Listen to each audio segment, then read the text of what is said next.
Welcome to Luca and Miguel. Enjoy the video. You start by preparing the M21. Charge it to 50% or more and back up anything you need because a factory reset erases all data. Once done, power the phone fully off. Now press and hold volume up and power together until the Samsung logo appears.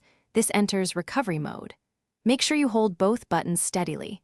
This is the fastest way to access the reset options without unlocking the OS first. You're in recovery mode now, and navigation is simple. Use volume up/down to move and power to select. Once you highlight wipe data/factory reset, press power to enter the confirmation screen because this ensures you don't erase data accidentally. After you confirm, the phone will perform the wipe. This removes apps, accounts, and settings. If you want a fuller cleanup after wiping data, also select Wipe Cache Partition. Once the wipe finishes, choose Reboot System now and wait. Your M21 will boot like new, which may take several minutes.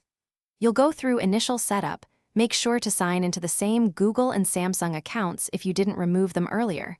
Otherwise, factory reset protection may block access. If you hit a problem and can't boot, try booting back to recovery mode and repeat cache wipe. Or connect to a PC for reflashing only if you understand boot tools. Otherwise, seek professional help. Thanks for watching and please subscribe. It's the best investment you'll ever make.